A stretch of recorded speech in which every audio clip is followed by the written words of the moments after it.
I would give her a witty introduction, but she'd probably respond by putting her boot through my face. Sully is the Red Knight, or Cain, of Fire Emblem Awakening, and is the first ever one in the series to be female, which is very interesting. Of course, her being the Red Knight means she does have a counterpart, but they'll be joining later, so I'll talk more about comparisons between them when they join, and don't worry, that won't be very far away. Sully, as you'd expect from a Cavalier, is relatively well-rounded in both strength and defense and also speed, but she leans, of course, more towards skill, speed, and luck than strength and defense. Although her strength is still decent, it's not as good as some of the other Cavaliers in this game. Weirdly enough, despite the fact that Sully very much fits the whole ladette archetype, strength is not really her, strong suit. She does have a -1 modifier in strength too, so she actually doesn't really hit all that hard, or at least slightly less hard than characters like Frederick. But she makes up for it in speed, where she has +2s to both the skill and speed caps. Essentially, you pretty much need to treat Sully as a mounted swordmaster. That's pretty much what she is. A Cavalier who has very good skill, speed, and luck, so evasion is really her strong point. Also note, her resistance is a little bit higher than the other Cavaliers in this game. That's not saying much because it's still pretty low, but at least it's better than theirs. I mean, her magic is a bit higher too, but she has absolutely no use for magic, so that's kind of pointless. Base stat-wise, Sully is pretty decent all around, just like you'd expect from a Cavalier, having slightly higher skill and speed, but still pretty good bases in both strength and defense. Out of the Cavaliers in this game, she also leans more towards lances than swords, as you can tell by her portrait. So bear that in mind, at least at the start. Later on, once you raise her weapon ranks and swords, she'll be good with both of them. And speaking of which, Sully does get the discipline skill out of being a Cavalier, so she does have a pretty decent thing to raise her weapon ranks with, so she won't be stuck with a lowish sword rank for long. Now, Sully's growths really lean more towards promoting her to Cavalier rather than Great Knight. That's not to say Great Knight isn't a bad option. I mean, Luna is still a great skill to have, and Dual Guard Plus is still very decent, especially when combined with Defender from Paladin. It's just that Frederick and another character we haven't been introduced to yet kind of do Great Knight better than her, so you could go into Great Knight if you want for the skills, but Sully really prefers Paladin stat-wise. Speaking of which, Paladin will also give her the Aegis skill, which, it's kind of okay, but she doesn't really need all that much help defending against magic because her resistance is a bit higher than most of the other knights in the game. Now, remember how I said that Sully was basically a mounted swordmaster? Well, she just so happens to have the swordmaster class line as a reclass option, so you can make her a non-mounted swordmaster if you want. As a swordmaster, she'll have slightly higher skill and speed growth than she will as a Cavalier, but at a bit of an expense of defense and a bit of strength as well. She's relatively decent at this, but there is later on some characters who join as these classes who kind of do it better. However, the skills from these classes are definitely very useful. Evade plus 10 is a pretty decent skill for just a basic one off of Myrmidon, and Vantage... I mean, Vantage is alright, but I guess with Sully's lowerish defense, she might be on half HP more than you'd expect from someone like her, so going first when you're on half HP is decent, but it's usually better if you combine it with other skills like Wrath or Vengeance, and Sully has neither of those. It's the promoted classes skills from the Myrmidon line, though, that are really good for her. Swordmaster picks up Astra, which is always amazing, letting you attack 5 times. I mean, each hit is half damage, but still, that's 5 attacks at the price of 1. That's still very, very good. Also notably, if Sully learns both Astra and Luna, Astra is higher on the skill priority chain than Luna is, so the game will roll for that first, and if that fails, then it will go for Luna. So you'll be more likely to see Astra out of her than Luna. She'll also learn Swordfare, which is decent since most of her class options can use swords. As an assassin though, the other option of Myrmidon, oh boy.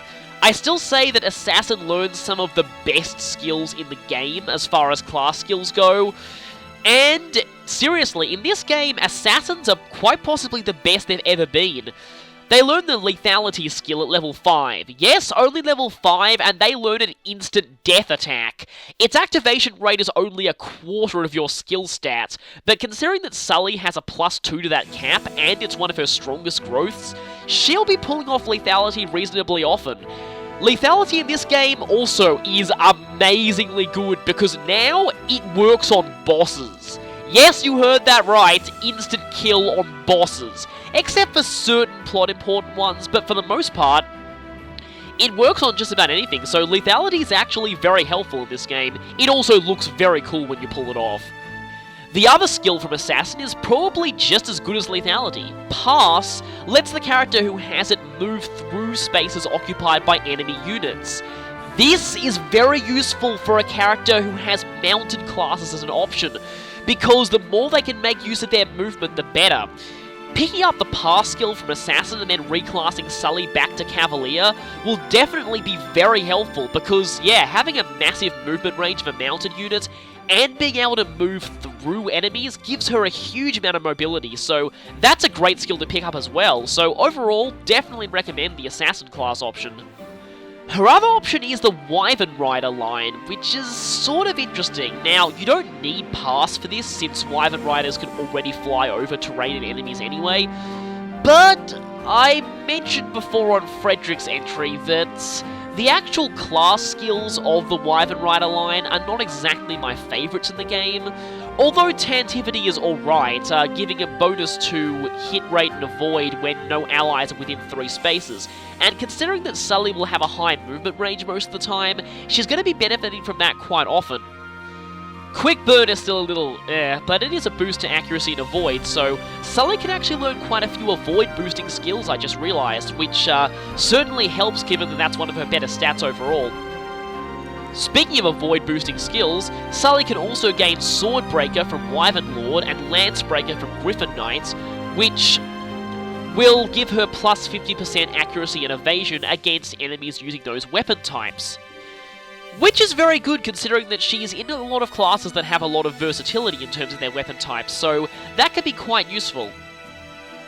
Lancebreaker in particular, since not only does the Cavalier and Paladin class set not have any weapons that are effective against Lancers normally, but the anti-cavalry weapon of this game, the Beast Killer, happens to be a lance, so picking up that skill is very, very useful for having Sully as a Cavalier or Paladin, because it'll help her avoid those, and they'll do massive damage to her if they hit, so that's always appreciated. So overall, Sully is basically a mounted swordmaster who specialises more in accuracy and evasion than the other Cavaliers rather than strength and defense. But she can still put in a good amount of hurting. And with all the skills that increase her evasiveness even further, plus those that benefit from the pair-up system, and pass, she definitely has a lot of options when it comes to skills. Now for trivia about the voice actor. Sully is voiced by Amanda C. Miller, who seems to have only recently started in terms of video game voice roles. She hasn't done all that much so far. The main roles of hers I could find are Konoe A. Mercury, aka 9 in Blaze Blue, who pretty much looks like the exact opposite of Sully. That design would not be out of place on a Fire Emblem mage, and, well, Sully's definitely not a mage. She also plays a few characters in Danganronpa, however, they are characters that it's nearly impossible to talk about voice acting wise without giving away massive spoilers, so I can't actually say who they are here. So that's irritating. While we're on the subject of voice acting though, I just have to say, I really think her performance as Sully in this game is amazing. Back when this game was only just about to come out for an English release, I was really nervous about how the voice acting would turn out, since I'd heard the Japanese voices a lot, and they were very good and quite hard to live up to. One of the first things I ever saw when it came to voice acting, as in English voice acting in Awakening, was, interestingly enough, Sully's confession. And it just completely floored me. Just the performance on that line was so amazing. I have to give serious props to her actress there, because that one line, the moment I heard that, I knew that Awakening was going to have amazing English voice acting. And that is really saying something, so serious props to the voice actress there. So normally I'd end the character bio here, but there's something a bit special about Sully. Aside from a female avatar, who won't always be present in every playthrough, so I'll be ignoring them, Sully is the first of Chrom's potential brides to join. And like I said, Chrom's marriage options are the only marriage options in this game that I'll actually be discussing, because he's the only one who you're forced to marry to someone, and his options are very restricted. He can only marry a very small pool of suitors, and Sully is one of them. So, what does Sully do for Chrom's child and Sully's child? It's going to be a bit tricky to discuss this, because I'm going to try not to give away too many spoilers here. So, let's just try and explain as much as we can without spoiling anything. Sully passes down the Myrmidon line and the Wyvern Rider line to Chrom's child. Unfortunately, Chrom already has the Cavalier class set, so Sully's is redundant there, and thus the child will kind of lose out on one class tree compared to some of Chrom's other pairings. And this is sort of a fairly major disadvantage, so keep that in mind. This is, however, one of the few marriage options for Chrom that passes down the Swordmaster line, and the only marriage option for Chrom that passes down the Wyvern Rider line. So that is definitely an advantage. From the Swordmaster line, you have excellent skills like Lethality, which Chrom's child will be able to combine with Rightful King for... Plus 10% activation rate to an instant death skill is huge, especially given that Lethality will usually only have an activation rate of around 10% anyway, so 20% chance of instant death on any attack you do, that is massive. Also, an extra 10% chance to the activation rate of Astra is also great, and the Pass skill and Swordfare, especially Swordfare, because I'll just say that Chrom's main child is very much a sword specialist, so that's going to be quite a helpful skill for them too. As for the Wyvern Rider line, again, I'm not that big a fan of the skills that it passes down, but at least you get 2 breaker skills from it, and also Deliverer for +1 movement when paired up. And as for what Chrom does for Sully's child, he only passes down one class, the Archer line. Then again, the best number of class lines Chrom will ever pass down is 2, because that's all he has, Cavalier and Archer. And it just so happens that, of course, Sully's child is getting Cavalier no matter what, so he can only pass down 1. Archer is, like I said, an alright class line, and Sully's child might be able to make better use of it than Chrom does, because they're a little more defensively inclined, so that might be helpful for being an Archer, I guess. I guess Bow Knight's another mounted class option for them, but really the main benefit this gives to Sully's child is the Ether skill, which Chrom will always pass down to his daughters. Well, now we know what gender Sully's child is going to be, but anyway, that's the only spoiler that I'll be giving away here. And Ether is a fantastically good skill, so that is definitely a good thing for Sully's child to have. She will be amazing with Ether. Then again, everyone's amazing with Ether. Something to note, remember how I said before that male children get Royal Weapon and females get Ether? Usually, Ether is actually the better option. There's really only one of Chrom's potential sons who actually benefits from Rightful King, and even then people seem to have calculated that certain skills boosted by Rightful King, Ether tends to do more damage overall, actually, so Ether's generally very, very good for no matter who inherits it, whereas Rightful King is fairly niche. Those niches can be really good though, so yeah. And then we come to what stat cap modifiers this pairing passes down, because modifiers are the main thing you need to keep track of when it comes to inheritance. Technically speaking, yes, growth rates are kind of inherited as well, but growth rates aren't all that important for the children characters, so I'm actually not going to show them here. And for the most part, the differences in growth rates between all of Chrom's potential wives are extremely small. Like, only a 2 or 3% difference in growths for most stats, so it's not really that big of an effect. What is a big effect is the cap modifiers, which do vary wildly with Chrom's different brides. Now, with these modifiers, any stat that's in red, that is the worst out of Chrom's marriage options. Any stat that is in blue is the best cap out of Chrom's marriage options. So, for this you'll see that this pairing passes down +1 to strength, the worst magic modifier, but even then it's only 0. Yeah, Chrom's children tend to get pretty good magic modifiers overall. The tied best skill modifier, yes, I say tied, a speed modifier of +4, which is very good but not the best available, a +2 luck modifier, again, good but not the best available, and this is pretty weird. Strangely enough, -1 to defense is in fact the best defense modifier that Chrom's children can possibly have. Aside from the generic village maiden pairing. Yeah, if Chrom doesn't marry anyone by the time he's forced to, he'll marry a generic village maiden who doesn't pass down anything in terms of inheritance. And weirdly enough, the generic village maiden actually gives the best defense cap out of anyone. But they're the worst at everything except for that, so no reason to consider them at all. They are pretty much terrible, so don't worry about that. Really, the only reason to ever go for the generic village maiden is hilarity value.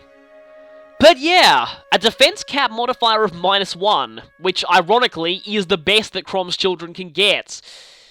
And here, this is a bit weird, and I'll explain why in a moment. 0 resistance is quite high by the standards of Chrom's children, so yeah. But here's the thing about that defense cap modifier that I want to explain a bit. Overall, the Chrom and Sully pairing is a good, decent pairing, and it passes down a pretty good balance of caps, and some pretty decent class options too, and a great skill for Sully's child. But here, I find one weakness of the Chrom and Sully pairing. While it is a decent pairing for Chrom, Chrom might not be the best option for Sully, at least in my opinion. The thing is, without spoiling much, Sully's child starts off as a class that really benefits from having good defense, and a -1 defense cap is not exactly what she needs. I actually looked up the full list, and pretty much all of Sully's other marriage options give a better defense cap than Chrom does, and most of them give relatively equal in skill and decent speed as well, and often more strength. And that's the real issue I have with this pairing. While Sully is a decent option for Chrom, Chrom might not be the best for Sully. Her child overall benefits more from the caps that Sully's other pairings can potentially give. And that's the one issue I have with this. Again though, either probably balances it out, but I still have a few worries about that -1 defense cap, seeing as Sully's child is meant to be more oriented towards defense, so she probably won't be that great in her default class with this pairing. You'll probably have to reclass her to something else. One final thing about the pairing. Sully is the second easiest character to pair with Chrom. She's the second highest on his marriage priority if he hasn't married anyone by the time of the chapter he's forced to, and she's tied for the second fastest support growth with Chrom. But considering that she joins so early in the game, it is very easy to pair those two, so that's not really a major problem. With that, we're finished here, and I'll see you again when we meet Chrom's next potential suitor, who won't join for a little while yet.